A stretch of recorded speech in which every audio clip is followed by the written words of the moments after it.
Avon. चलिए तो बच्चों आज हम स्टार्ट करते हैं क्लास 11th की एक्सरसाइज 9.2 का इंट्रोडक्शन, जिसमें बेटा हम डिस्कस करेंगे किसके बारे में, अर्थमेटिक प्रोग्रेशन के बारे में। किसके बारे में? अर्थमेटिक प्रोग्रेशन के बारे में। बेटा अर्थमेटिक प्रोग्रेशन को जो हमने इस चैप्टर के बारे में 10th क्लास में पढ़ चुके हैं, और जो अर्थमेटिक प्रोग्रेशन होता है इसको ही हम शॉर्ट फॉर्म होते हैं AP। किसके नाम से पढ़ा था? AP के नाम से पढ़ा था।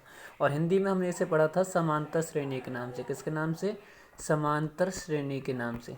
ठीक है, ये 5th चैप्टर था जिसमें आपने पढ़ा था 10th क्लास में। ठीक है, तो चलिए स्टार्ट करते हैं।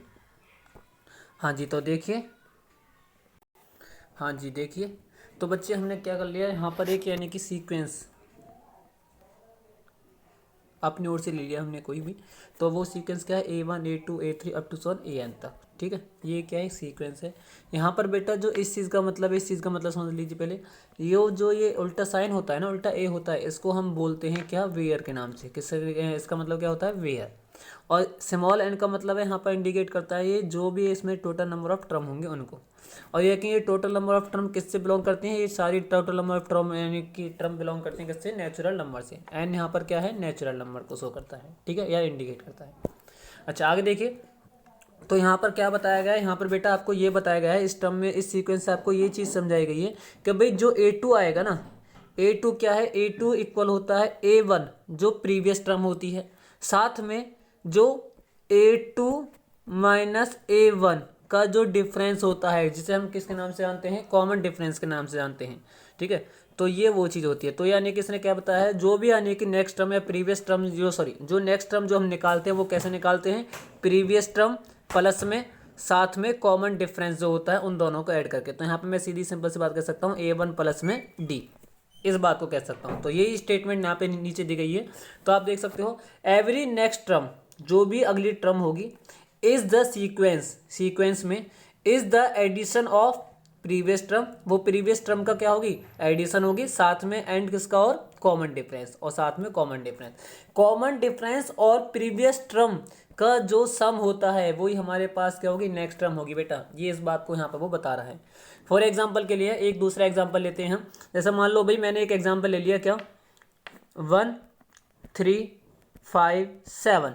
ठीक है, तो हम मान लो भी ये क्या है? एक हमारे पास सीक्वेंस है, और वो भी कैसे सीक्वेंस? एक अर्थमेटिक प्रोग्रेशन है AP। ठीक है, जिसमें यानी कि कॉमन डिफरेंस कितना है? 2 है। ठीक है, कितना है? 2। कॉमन डिफरेंस क्या होता है बेटा? एक ऐसा डिफरेंस होता है जो हर किन्हीं यानी कि सक्सेसिव टर्म के बीच में जो यानी कि डिफरेंस हो वो क्या हो? सेम हो। ठीक है, तो देखिए सक्सेसिव टर्म का मतलब यहाँ पर ये कि 1 के बाद 3, ऐसा नहीं कि 1 के बाद डायरेक्ट 5, ऐसा नहीं होगा। ठीक है, ये चीज़ नहीं। 1 के बाद 3, 3 के बाद 5 और 5 के बाद 7, इन दोनों के, इन तीनों के बीच में डिफरेंस देख सकते हो, वो क्या है? 2 है। ठीक है, तो उसी चीज़ को हम क्या बोलते हैं? कॉमन डिफरेंस के नाम से नाम देते हैं। कॉमन का मतलब यानी क्या? जो सभी में यानी क्या हो? कॉमन हो। अच्छा देखिए, तो यहाँ पर इसका मतलब अब क्या होगा कि भाई मेरे पास एक टर्म यानी कि एक एग्जांपल था 1 3 5 7, जिसमें हमने पढ़ लिया था भाई यानी कि इन दोनों के, इन सभी टर्म के बीच में जो कॉमन डिफरेंस है वो कितना है? 2। अब मान लो भाई मुझे 3 निकालनी है, तो 3 मेरी कौन सी टर्म है? 2। ठीक है, A2 वाली टर्म है। तो इससे पहले वाली टर्म कौन सी है? Previous term 1। साथ में इन दोनों का कॉमन डिफरेंस कितना है? 2। तो देखिए वो 3 आया नहीं आया? ठीक है बच्चे। अच्छा अब मान लो भाई मुझे 5 निकालना है, तो 5 को कैसे निकालूंगा? इससे पहले वाली टर्म कौन सी है? पिछली वाली टर्म, प्रीवियस टर्म 3 है, और कॉमन डिफरेंस कितना है? 2। तो वो कितना आएगा? 5 आया नहीं आया? ठीक है, तो इस तरह बेटा यही आपको बता रहा था कि अर्थमेटिक में जो सीक्वेंस चलता है वो सीक्वेंस हम किस तरह निकालते हैं, कि वो सीक्वेंस सम होता है, जो भी नेक्स्ट टर्म होगी AN+1 वाली जो टर्म होगी वो क्या होगी? उससे पहली वाली टर्म, और साथ में कॉमन डिफरेंस का जो सम होता है वही हमारे पास क्या होती है? Next term. उस तरह हम निकाल सकते हैं, या सक्सेसिव टर्म हम निकाल सकते हैं इस तरह किसी भी सीक्वेंस की इन AP या अर्थमेटिक प्रोग्रेशन। ठीक है बच्चे, तो चलिए आगे समझते हैं। हाँ जी देखिए, यहाँ पर ये आपको एक एग्जांपल के थ्रू यानी कि ये चीज़ें समझाई गई हैं। अच्छा बेटा देखिए कि यहाँ पे ना मैंने क्या करा, एक एग्जांपल लिया जिसमें मेरे पास क्या है भाई, मैंने माना जो मेरे पास फर्स्ट यानी कि फर्स्ट टर्म है वो क्या है? 1 है, और जो मेरे पास कॉमन डिफरेंस है वो कितना है? 2 है। ठीक है, तो मुझे क्या निकालना है? इस सीक्वेंस की कुछ टर्म निकालनी है, तो वो यानी कि किस तरह मैं निकाल सकता हूँ, तो आप आसानी से इन चीज़ों को निकाल सकते हो। ठीक है, किस तरह निकालते हो? देखो मान लो भाई मेरे पास पहली टर्म क्या है? 1। ठीक है, मेरे पास पहली टर्म क्या है? 1 है, और साथ में कॉमन डिफरेंस कितना है 2, ये दे रखा है। तो जब मैं A1 तो है बेटा, जब मैं A2 निकालूंगा तो A2 को कैसे निकालूंगा, प्रीवियस टर्म क्या कौन सी है 1 है, साथ में कॉमन डिफरेंस कितना है 2, तो टर्म कितनी आएगी बेटा अगली 3। अब मुझे A3 निकालना है, तो A3 निकालने के लिए मैं क्या करूंगा A2, क्योंकि A3 से प्रीवियस टर्म कौन सी होगी A2 होगी, तो A2 कितनी है 3, साथ में कॉमन डिफरेंस कितना है 2, तो टर्म कितनी आएगी बेटा 5। ठीक है, वही टर्म यहाँ पर आ रही है। ठीक है, इसी तरह आप A4 निकाल सकते हो, A4 कितना आ जाएगा आपके पास 7 आ जाएगा। ठीक है, अच्छा तो बेटा यहाँ पर ये चीज़ें आपको थोड़ी बहुत समझाई जा रही थी। ठीक है, अब देखिए यहीं से ना एक लॉजिक निकल के आता है, वो लॉजिक क्या है। अच्छा, आपने एक फॉर्मूला पढ़ा था 10th क्लास में, वो फॉर्मूला यानी कि जो बेसिकली वो फॉर्मूला क्या था, वो फॉर्मूला था बेसिकली ये वाला, AN=A+(n-1) और D। ये देखिए आते कैसे हैं ये चीज़ें। ठीक है, ये फॉर्मूले, इस फॉर्मूले का जो लॉजिक आया था वो लॉजिक कहाँ से आया था। ठीक है, तो उस चीज़ को हम यहाँ से समझेंगे बेटा। आप यानी कि A2, A3 और A4, पहले मैं ये लिखता हूँ A1। ठीक, क्या लिखता हूँ A1। A1 कितना है मेरे पास 1, A2 कितना है मेरे पास 3, कितना है 3, और A3 कितना है मेरे पास, वो है मेरे पास 5, कितना है 5।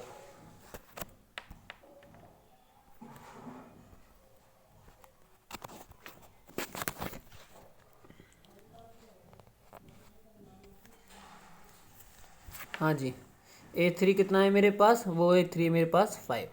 ठीक, अच्छा देखिए, तो बेटा A1 को तो मैं A1 ही लिख दूंगा।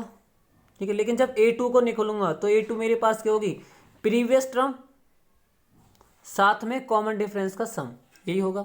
लेकिन जब A3 को लिखूंगा तो A3 कैसे होगी मेरे पास, प्रीवियस टर्म साथ में कॉमन डिफरेंस, यही होगा।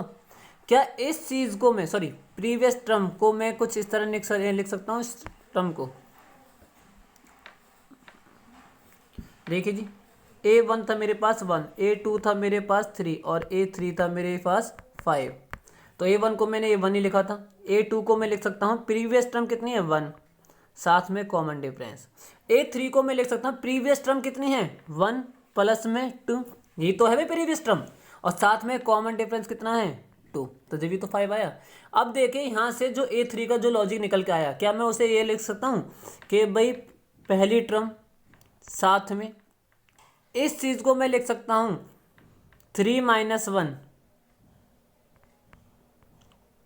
मल्टीप्लाई 2, ये 2 क्या है कॉमन डिफरेंस है, और ये क्या है 3 मैंने क्यों निकाला, क्योंकि कौन सी टर्म निकाल रहा था मैं 3 वाली, थर्ड वाली टर्म में निकाल रहा था। तो 3 - 1, तो यहाँ से एक फॉर्मूला है, ये क्या हमारे पास फर्स्ट टर्म यानी कि ये वाली टर्म।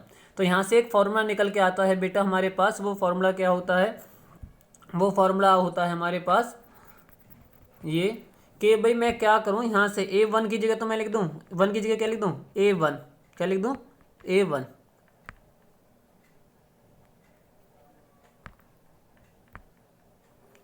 A1 प्लस में, और फिर मेरा क्या था 3 - 1 लिखा था, तो थर्ड टर्म लिखा रहा था। लेकिन जब मैं एन टर्म लिखा रहूँगा तो उसको मैं क्या लिख सकता हूँ N-1, और साथ में कॉमन डिफरेंस कितना है मेरे पास D। ठीक है, तो यहाँ से आता है हमारे पास AN का मतलब क्या होता है, AN का मतलब होता है value of last term, value of last term कि लास्ट टर्म की हमारे पास वैल्यू कितनी है, उस वैल्यू को हम यहाँ पर इंडिकेट करते हैं। ठीक है, AN से निकालते हैं उस वैल्यू को। और N का मतलब क्या होता है, N का मतलब होता है ऑर्डर ऑफ AP, या फिर कह सकते हो टोटल नंबर ऑफ टर्म के नाम से पढ़ा होगा आपने इस चीज़ को, total number of term, total number of term के नाम से आपने इस N को पढ़ा होगा। D आपके पास क्या है कॉमन डिफरेंस है। ठीक है जी, अच्छा चलिए आगे चलते हैं। अब बेटा एक चीज़ और कि यहाँ पर ना इस AP की कुछ यानी कि प्रॉपर्टी होती है, वो प्रॉपर्टी क्या है, मान लो भी आपके पास कोई एक AP है, मैंने फॉर एग्जांपल मान लिया भी मेरे पास एक AP है 1, 3, 5 और 7। यदि इसमें मैं क्या करता हूँ, इन सभी टर्म में मैं एक कॉमन नंबर ऐड करता हूँ। ठीक है, तो इसमें मैं अगर 1 में मैं 2 ऐड करूँगा तो कितना आएगा 3, 3 में अगर मैं 2 ऐड करूँगा तो कितना आएगा 5, 5 में अगर मैं 2 ऐड करूँगा तो 7, और 7 में मैं 2 ऐड करूँगा तो 9। तो देखिए उसने कहा बेटा जो रिजल्टेंट मैट्रिक्स आएगी ना, सॉरी जो रिजल्टेंट सीक्वेंस आएगा वो भी एक क्या होगा, वो भी एक AP ही होगी। आप देख सकते हो AP है ये, क्यों, क्योंकि 5 में से 3 को माइनस करता है 2 आएगा, 7 में से 5 को माइनस करता है 2 आएगा, 9 में से 7 माइनस करता है 2 आएगा, तो ये भी क्या है एक AP है। ठीक है। अच्छा आगे चलिए, अगली प्रॉपर्टी जो क्या है, इसी तरह यदि मैं क्या करता हूँ कोई नंबर इसमें से माइनस करता हूँ तो उस टाइम पे जो रिजल्टेंट मैट्रिक्स आएगी वो भी सॉरी रिजल्टेंट सीक्वेंस जो आएगा वो भी एक क्या होगा बेटा, वो भी एक एपी होगी। इसी तरह यदि मैं किसी कांस्टेंट नंबर से इसमें मल्टीप्लाई करता हूँ तब भी यानी जो रिजल्टेंट सीक्वेंस मेरे पास आएगा वो यानी कि तब भी क्या होगा, वो तब भी एक एपी होगी। उसी तरह यदि मैं क्या करता हूँ इस सीक्वेंस को किसी एक कांस्टेंट नंबर से डिवाइड करता हूँ हर एक टर्म को, ठीक है, तो मेरे पास जो रिजल्टेंट सीक्वेंस आएगा वो भी क्या होगा, एक एपी होगी। ठीक है, इस बात को ही बता रहा था। ठीक है आगे चलते हैं।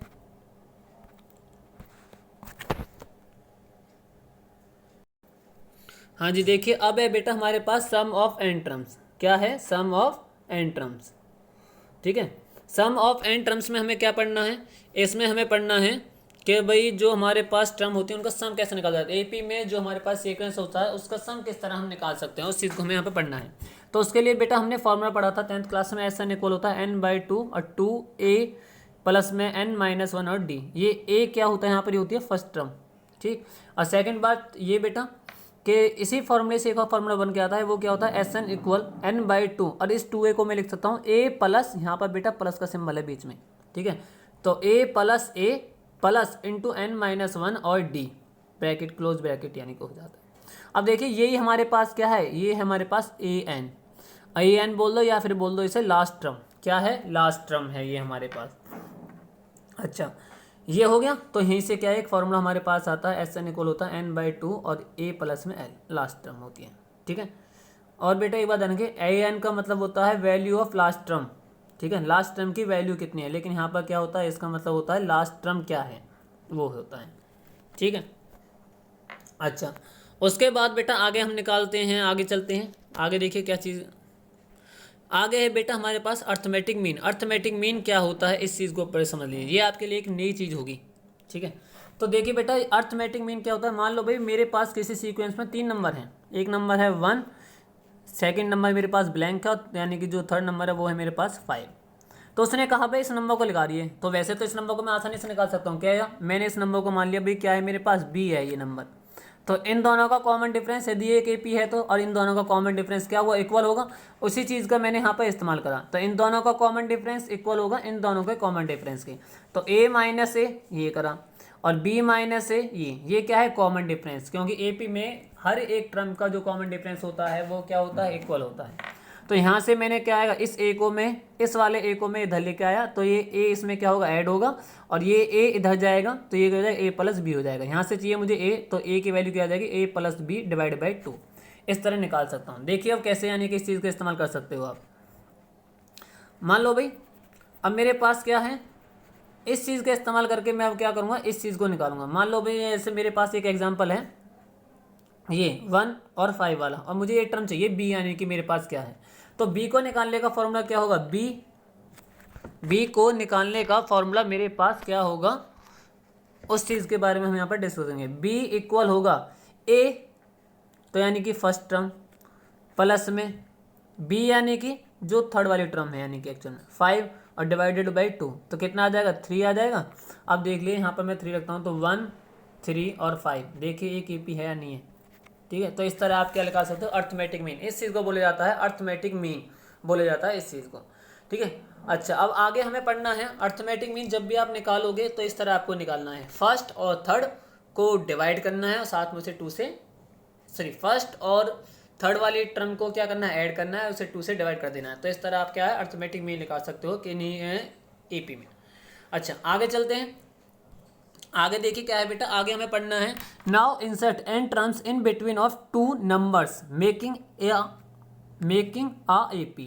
ठीक है, तो अब क्या है बेटा, अभी तक तो हमारे पास एक ही नंबर हमने इंसर्ट करा था यहाँ पर, लेकिन अब क्या है, अब यहाँ पर करने एन टर्म्स इंसर्ट करनी है। तो उस टाइम पे उस चीज़ को हम किस तरह है यानी कि सॉल्व करते हैं, उसके लिए चल आगे देखते हैं।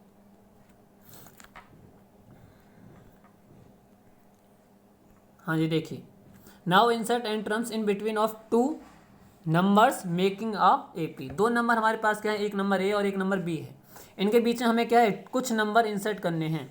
तो उस टाइम पे उस चीज़ को हम क्या करते हैं बेटा, उस चीज़ को मैं लिख सकता हूँ AN+2, यानी जो ये वाली टर्म है, ये टर्म कौन सी है भाई, ए एन तो होगी ये वाली टर्म, ये वाली ए एन के नाम से जब बोलते हैं हम इन्हें। और साथ में यहाँ पर क्योंकि इस टर्म में जितनी भी टोटल नंबर ऑफ टर्म है वो कितनी है, ए एन होंगी, ठीक। अच्छा, और साथ में एक टर्म ये और एक टर्म ये, तो इसलिए यहाँ पर क्या आया, +2 आया। इक्वल किसके है, ये क्या है, मैंने बताया था ए एन एथ, यानी कि जो ए एन होता है वो हमें क्या देता है, वैल्यू ऑफ लास्ट टर्म, और वैल्यू ऑफ इसकी क्या होगी, बी है नहीं है, ठीक है। अच्छा देखिए आगे, तो ए एन इक्वल होता है भाई A plus bracket n minus 1 into d, ठीक है। तो ए एन प्लस 2 किसके इक्वल होगा, ये इक्वल होगा ए प्लस इंटू, जब एन प्लस 2 रखूंगा यहाँ पर तो ये क्या बन जाएगा, एन प्लस 1 बन जाएगा, और इंटू में क्या है, डी। अच्छा, इसकी वैल्यू हमारे पास कितनी है, बी है, तो बी आ गया, और इसको मैंने इस तरह ही लिखा रहने दिया। उसके बाद मुझे यहाँ से चाहिए डी की वैल्यू, कॉमन डिफरेंस निकाल रहा हूँ मैं इनको दोनों के बीच में। तो कॉमन डिफरेंस यदि मेरे पास आ जाएगा तो मैं फिर कितनी भी ही नंबर ऑफ टर्म निकाल सकता हूँ किसी भी एपी की। अच्छा, तो डी इक्वल है मेरे पास बी माइनस ए, क्या है मेरे पास, बी माइनस ए, क्योंकि यहाँ से क्या होगा, जो ये ए है वो इधर जाएगा, तो इस ए के यानी बी के साथ में क्या हो जाएगा, माइनस। उसके बाद जो एन प्लस 1 इंटू डी बचेगा, और वो यानी कि एक दूसरे के मल्टीप्लाई में है, तो एन प्लस 1 कहाँ जाएगा, एन प्लस 1 हमारे साथ हमारे यानी कि उसमें आ जाएगा एन प्लस 1 इंटू डी, और जो एन प्लस 1 है वो कहाँ जाएगा, वो बी माइनस ए के डिवाइड में आ जाएगा। तो यहाँ से हमारे पास क्या आ गया, डी की वैल्यू आ गई, कॉमन डिफरेंस, ठीक है। अगर मेरे पास कॉमन डिफरेंस है तो फिर मैं किसी भी एपी के यानी किसी भी एपी को बना सकता हूँ, यदि कॉमन डिफरेंस और फर्स्ट टर्म मेरे पास है। तो फर्स्ट टर्म मेरे पास कितनी थी, ए, ठीक है, और कॉमन डिफरेंस मेरे पास कितना आ गया, डी।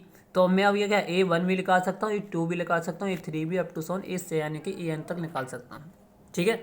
अच्छा, तो अब देखिए, क्योंकि एक चीज़ हमने पढ़ी थी डेफिनेशन में, जो अर्थमेटिक में पढ़ा था कि भाई जो A1 की वैल्यू होगी वो क्या होगी, प्रीवियस टर्म कितनी है, A, और साथ में कॉमन डिफरेंस कितना है, ये, इन दोनों का समी तो होगी बेटा।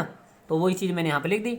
लेकिन जब A3 को मैं लिखूंगा तो A3 को मैंने आपको बताया था कि A3 को मैं किस तरह लिख सकता हूँ, A3 को मैं लिख सकता हूँ फर्स्ट टर्म साथ में n-1, A3 निकाल रहे हैं तो क्या आएगा 2, और कॉमन डिफरेंस यानी d कितना है, d की वैल्यू हमारे पास b माइनस ए, यहाँ पर लिख सकता हूँ b माइनस ए अपॉन में n प्लस 1 है, और इसी जगह मैं लिख सकता हूँ ये क्या है, d है, तो a प्लस में 2d लिख सकता हूँ, इस चीज़ को नहीं लिख सकता, ठीक है भाई। अच्छा, इस तरह हम क्या है अब किसी भी सीक्वेंस को बना सकते हैं, ठीक है। अच्छा, तो देखिए आगे आपको इसी के रूप में एक एग्जांपल आपको बताया गया है, समझाया गया है। तो ए एन की वैल्यू जो हमारे पास आई, ए एन की वैल्यू क्या हो जाएगी, फर्स्ट टर्म साथ में एन और ब्रैकेट में B minus A N plus 1, ये आ जाएगा, ठीक है। तो ये आ गया हमारे पास nth टर्म की वैल्यू, ए एन की वैल्यू आई। अच्छा, उसमें अब क्या करना है हमें, insert 6 number in between of 3 and 24, 3 और 24 के बीच में कितने नंबर इंसर्ट करने हैं हमें, 6। तो ये क्या है, पहला नंबर, ये क्या है यानी कि लास्ट नंबर, ए की वैल्यू ये होगी, बी की वैल्यू ये आ गई। तो डी निकालना है, तो डी निकालने के लिए फॉर्मूला क्या था, डी निकालने के लिए फॉर्मूला था बी माइनस ए, यानी कि 24 में से माइनस करोगे ए को तो 3 आएगा, और डिवाइडेड बाई कितना आएगा, n प्लस 1, तो n कितनी है 6, तो ये है, ठीक है भाई। तो 6 प्लस 1, क्योंकि टोटल यानी कितना इंसर्ट 6 नंबर, कितने नंबर इंसर्ट करने हैं 6, तो इसका मतलब क्या, n की वैल्यू कितनी होगी, 6 होगी, ठीक है। तो 6 प्लस 1 तो कितना आ जाएगा, यानी कि डी हमारे पास आ जाएगा कितना, 3, डी की वैल्यू कितनी आ गई, 3 आ गई। अब आप यानी कि आसानी से सब चीज़ों को निकाल सकते हो। देखिए A1 निकालना है तो A1 की वैल्यू क्या होगी, प्रीवियस टर्म कितनी है 3 प्लस में A1 निकालना है तो 1, n की वैल्यू कितनी है 1, इंटू में n माइनस 1 डिवाइडेड बाई 3, यानी कि वो आ जाएगा हमारे पास, तो कितना है 6। A2 निकालना है तो A2 की वैल्यू क्या होगी, प्रीवियस टर्म प्लस में A2 माइनस, यानी वो करूँगा तो कितना है, A2 की वैल्यू कितना आएगी 2 पर इंटू में 3, और ये यानी कितना है 9। इस तरह आप यानी कि इस सीक्वेंस को निकाल सकते हैं इस वाले फॉर्मूले का यूज़ करके।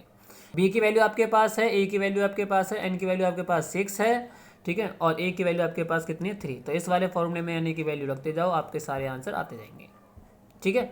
अच्छा, यदि किसी बच्चे को कोई डाउट हो तो वो बेटा पूछ सकता है मुझसे, यानी कि कमेंट सेक्शन में कमेंट करके, या फिर मेरा व्हाट्सएप नंबर आप सभी के पास होगा, आप उस पर भी यानी कि अपने डाउट मुझसे पूछ सकते हो, ठीक है जी। ओके बच्चे, थैंक यू।